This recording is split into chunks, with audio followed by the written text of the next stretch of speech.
first run with the Instant Pot or Pro multi-cooker for me. I haven't used one of these multi-cookers before, but I'm actually pretty excited about it actually, because of this sous vide function that they have, which some of the Instant Pots have. But this is a much bigger or wider area, and I like this trivet that comes with it too, because you can fold these up and then you can just lay the bags in there individually.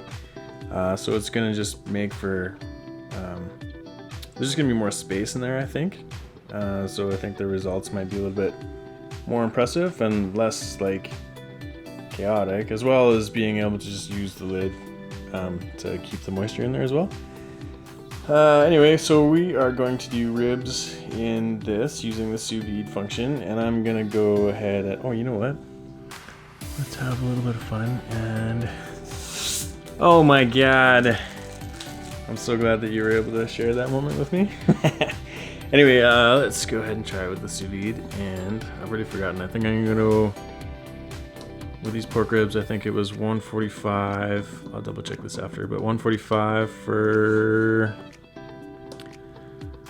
36 hours, I think is what I was planning on doing. You know, I'm just gonna put it for 30, because I think that's how much time I have before dinner tomorrow.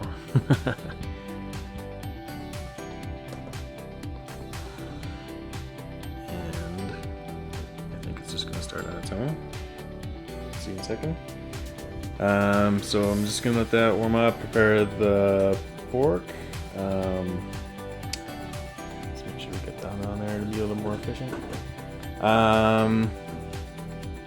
And then I'm actually gonna compare that to doing some in the pressure cooker, the Instant Pot pressure cooker. And we've got a smart Wi-Fi that we're gonna try out, so I have to learn about that. But of course that one will only take like, what, half an hour or something to get it nice and fall off the bone. Whereas this is gonna take the full 30 hours. We're gonna compare the results and see what we like better. So we'll cook them both in the Instant Pot multi-cooker and Instant Pot pressure cooker, and then we'll finish them off just in the oven, just to caramelize the outside and get that nice beautiful exterior. So let's see what happens. Alright, so I've got far too much in the way of ribs, if that's a thing. It's about 4 kilograms, almost 4 kilograms, and that would come out to be about 9 pounds of ribs. So I'm clearly gonna have to invite some people over to give me a hand.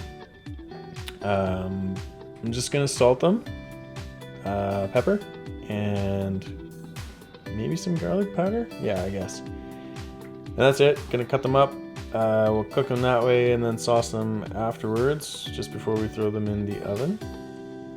But one of the cool things about the sous vide is that, I mean, you know, you're gonna put them in the bags anyway. So if you wanted to do like a marinade or cook them in a sauce, then that's like definitely an option. But I just want to keep it simple. I mean, I've seen what the results are in just the Instant Pot in like 20 minutes, half an hour, and they're incredible. Fall off the bone, and then just, you know, finish them off in the oven. So we're gonna compare and see how the sous vide is compared to that, and see if the 30 hours is really worth doing, or if Instant Pot is the pressure cooking is actually the superior way and saving time. All right, so salt, pepper, garlic. This is still warming up. As you can see, it's already starting to get there a little bit. This isn't really a one-handed deal. I should have got Holly to help me with this, but anyway.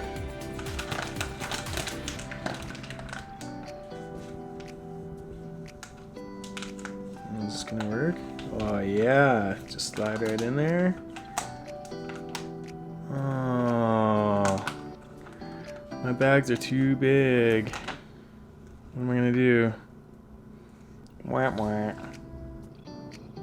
Alright, this isn't the ideal situation because you want to have water flowing all the way around the bag, really, or all around the meat. But this amount of ribs that I have here is a little bit too much, so I'm just putting the 2 larger ones on the bottom there and then just kind of separating them a little bit with the trivet so that there is a little bit of separation and water between. And then that will be fully submerged as well. So I just want to point out that this compared to, I might need something just to weigh that down actually. This compared to an actual sous vide that has like maybe the wand that would stick in here, it would circulate the water, so that gives you a more uniform heating throughout the whole thing. But really, I think for this instance, I think it's gonna be just fine. And then we'll just put the lid on, and that should help keep the water from evaporating much. Make sure you do watch your levels over the next day, or well, as long as you're cooking for, to make sure that you don't lose too much water. That's one of the great things about this, is having the lid that's gonna keep everything in there for the most part. Oh no, Snoopy! I just used a Snoopy mug to press it down so that everybody's in the water. As for the rest here that I was gonna cook in the Instant Pot pressure cooker, I was thinking about seasoning it now, just with the salt, pepper, and garlic, but I thought that wasn't really a fair comparison because I wanted to compare a real world situation and see what this would be like if I just took that like hour kind of thing before wanting to eat, as opposed to the 30 hours that we're doing with the other one. So head to head, see what's up. So I'll season that tomorrow, and we'll see you soon. Okay, it's time. We got 30 minutes on the clock. We're gonna do the pressure cooker Instant Pot ribs to compare. Okay, time to see what the Instant Pot one looks like. Oh, those look pretty tender. Yeah.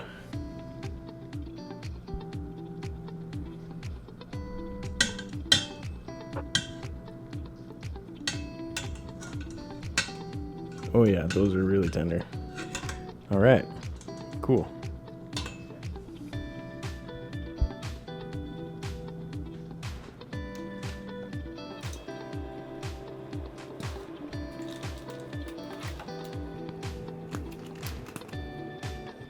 Alright, I'm going to pull them out of the bag and we'll take a look. Pretty interesting. You can see that they look different. So this is the ones that were in the sous vide, and these are the ones that were in the Instant Pot pressure cooker. You can see like this, the bones are falling off of these ones. They're both going to be really tender. The color's a little different. Like you can see there's some, like, you know, the juices were like right against the sous vide one, whereas with the pressure cooker, the juices were obviously able to like run off into the pot instead of being on the bag. So we're about to sauce them, and we're gonna do their taste test and see what happens. And what sauce is this, Holly? This is the smoky apple balsamic barbecue sauce. Nice. We would normally barbecue this, but our barbecues doesn't have the hookup quite yet.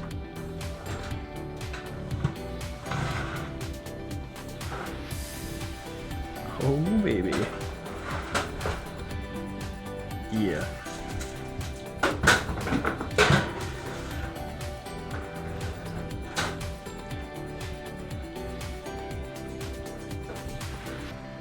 Sous vide one? Yes. And this one is the pressure cooker one. Yes. Alright. Okay. Okay. Give it a go with sous vide first. Pam, our assistant today. Mm-hmm.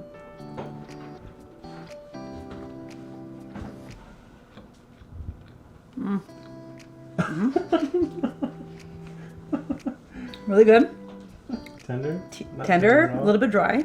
Oh, really? Mhm. Interesting. Mm.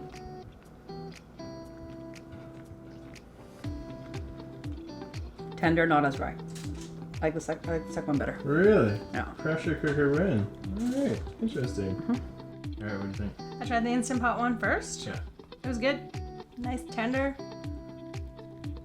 And this is sous vide. Mm-hmm. It's good too. Yeah. You like yours syrup petals?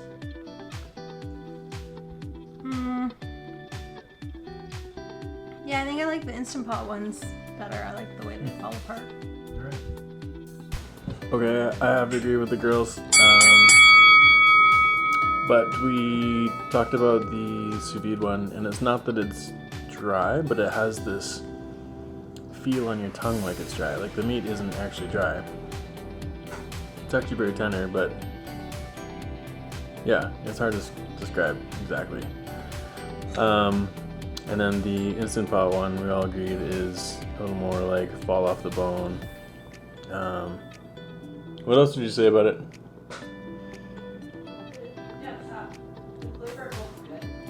Yeah, flavor's pretty good on both. Yeah. Mm-hmm. Why do you say that? Oh yeah, that's a good point. Yeah, so on the barbecue it might be too tender, so maybe half an hour in the Instant Pot would be too much if you're gonna barbecue it. Just because you don't want it to fall apart on the grill. So, but yeah, 3 for 3. We all vote for the Instant Pot pressure cooker version of the ribs, which is gonna save you 30 hours.